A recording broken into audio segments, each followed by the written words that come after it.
他的生活规律的像台机器。凌晨4点被扫帚声吵醒，洗漱、修剪胡须，给滤纸胶水，穿上工作服，拿钥匙硬币，一瓶咖啡，一盒磁带，一首歌上路。他是繁华城市里看到日出最早的那群人之一，行色匆匆，目标单一而明确，但他却很享受这种简单的日子。平山的职业是一名厕所清洁工，捡拾垃圾，更换手纸，擦便池，清死角。有人闯入，立即躲开，之后继续清理。他总是勤勤恳恳的沉默，而他的年轻搭档总是抱怨堵车而迟到，嫌弃那些没素质的人把厕所拖得到处都是。平山就像没听到一样。平山さんやりすぎっす。どうせ汚れるんだから。厕所分布在繁华市区的各个位置，打扫完一个，还有下一个。隔壁厕所传来孩童啼哭声，平山停下手里的动作，敲门回应。打开门，一个男孩坐在马桶上哭泣。他摘下手套，循声询问他怎么了，是不是和妈妈走丢了。他安慰男孩不会有事，四处打量着周围。一个女人声色俱厉地跑了过来，看到儿子被陌生的男人牵着手，心生恶感。当看见男人的制服，立即拿出消毒纸巾擦孩子的手。女人只给孩子说抱歉，却没对男人说感谢。男孩回头挥手致谢，男人微笑招手回应。他会规划好清理路线，在一处公园里结束上午的工作。3明治或牛奶，午餐不需要太动脑筋。拿出胶片相机，对着透过阳光的树拍照。他从不对焦，只要洗出来的照片才充满期待。一棵小树苗在树根上发芽，在获得允许后，平山小心晚出，家里又多了一个绿色生命。他常常感叹生命的顽强和简单，只需要阳光雨露便能从中汲取营养。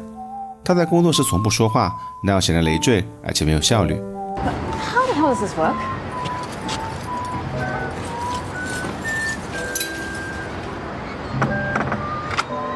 磁带里传出怀旧的旋律，让他在繁华的都市偶尔穿越回过去的年轻。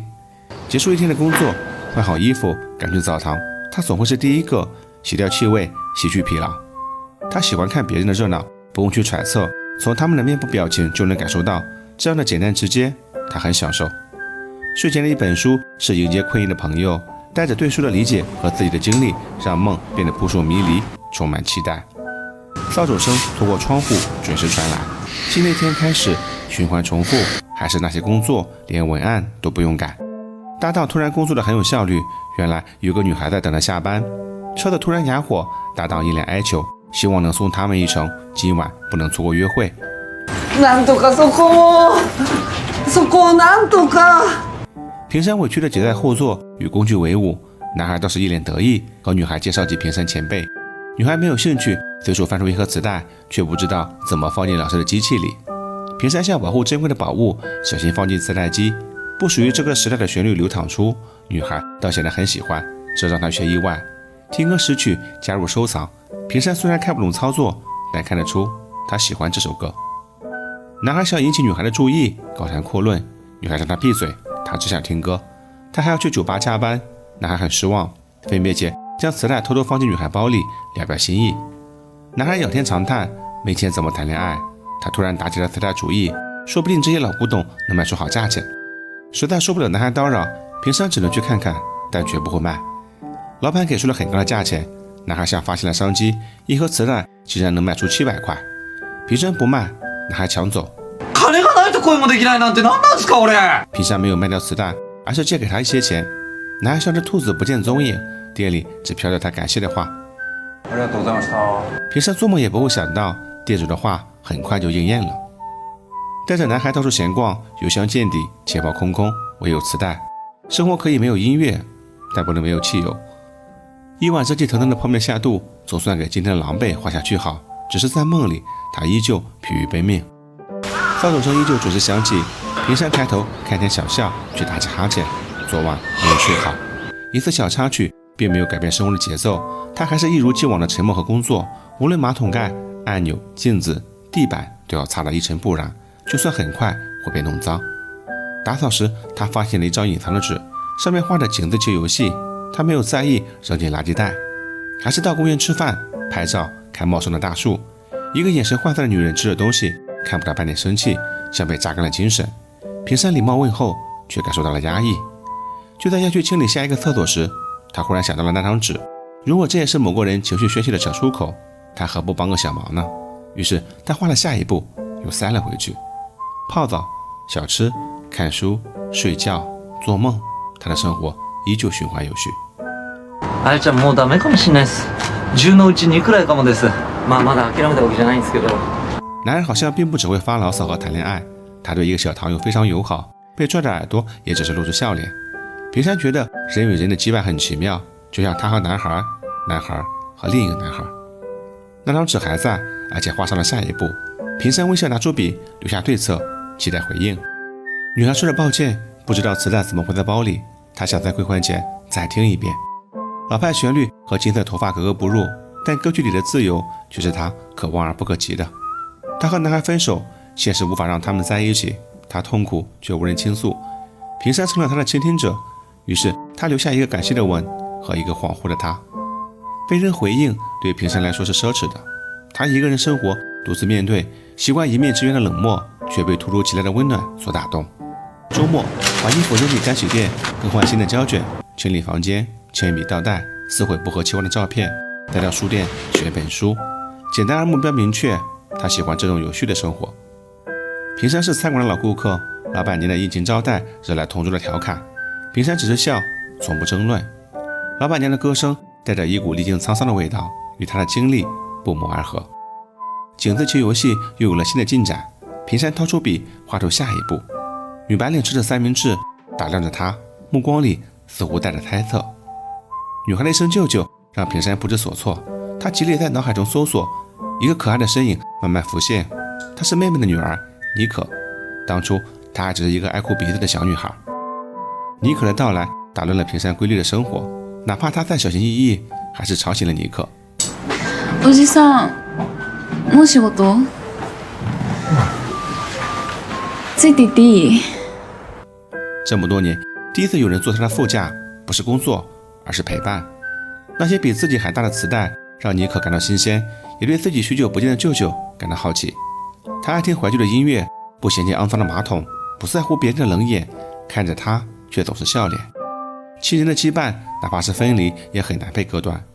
妮可掏出和平山一样的相机，而平山却记不得这是他送的，只能用微笑掩饰忘却。妮可在舅舅这里找回了自在的感觉，不用每天被安排得满满当当，可以读喜欢的书，听喜欢的音乐，做喜欢的事，哪怕是和舅舅一起打扫厕所，也乐在其中。ありがとう。井字球游戏再次更新，平山略一思索，给出解法。妮可想更了解舅舅，比如他和母亲的关系，每次一聊到这个话题，母亲总会躲避，让他以为他们的关系并不好，所以这次和母亲吵架，他才会想到来这里。平山无可奈何，心中却暖暖的。对于和家人的关系，平山认为他们活在不同的世界，因为对生活他们有不同的态度，这无关对错，完全自我。妮可听得似懂非懂，却很享受没有固定答案的结果。一辆豪车停在平山家门前，一名贵妇开门下车。兄さん、久しぶり。他用命令的语气让妮可收拾行李，今晚必须走。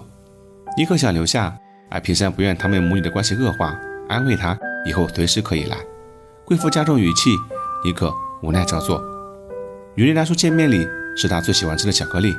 多年不见，话题不多，女人自然聊到父亲。他现在老年痴呆严重，谁都记不得，有空可以去看看他。平山摇头拒绝，过去的已经过去，他不想再回去。女人料想到哥哥的坚持，只是看到他在打扫厕所，心中感慨，他本可以继承家业，却孤独一人潦倒生活。可平山的眼里却看不到半分颓败，那种坚定清澈的眼神是在大家族里看不到的。妮可依依不舍地上车，平山鼓足勇气给了妹妹一个拥抱。女人略感意外，她果然变了。尾灯在黑夜里消失不见，平山也被过去的记忆击溃。他本以为生活会重新回归正轨，但搭档的离职让他手忙脚乱。他穿梭在各个繁华的厕所，只留下疲惫的身影，梦里扑朔迷离，是真是假一时分不清楚。他想给自己一个微笑，但他太累了。好在公司安排了新的搭档，让他不至于疲于奔命。游戏完成了最后一步，左下角留下了谢谢的字眼。平山小心收好，放进上衣口袋，轻轻拍了拍。周末依旧例行公事，洗衣服、买胶卷、撕照片、选新书。想喝一杯，店里却关着门。老板娘和一个男人出现在门口，平山和尚书却看到他们拥抱在一起。老板娘的余光发现了他，他像手中的兔子匆忙消失。平山现在想抽烟，感觉心里堵得难受。如果轻轻的消失是自己的选择，那放弃心中的感情则身不由己。更何况是他这种年纪，只是许久不抽，陌生的尼古丁呛了他火腰。一个陌生的男人走了过来，他正是和老板娘拥抱的那位。他要了一支烟，只是吸烟的功夫，平山不相上下。两个陌生人因为老板娘有了共同话题。平山是那里的常客，而男人是他的前夫。平山知道男人的身份，以为他们旧情复燃，所以才选择逃避，但事实并非如此。男人早已成家，而且患了癌症，无法治愈，他只是来和他告别，仅此而已。平山不知该如何安慰，拿来啤酒和男人碰了一杯。あいつはよろしくお願いします。いや、そういうんじゃないんで。お願いします。男人没有在这个话题上继续，有些事需要证明，有些则不用。他忽然心血来潮，如果阴影被覆盖，会变得更黑吗？平山看着周围，找到了验证他问题的办法。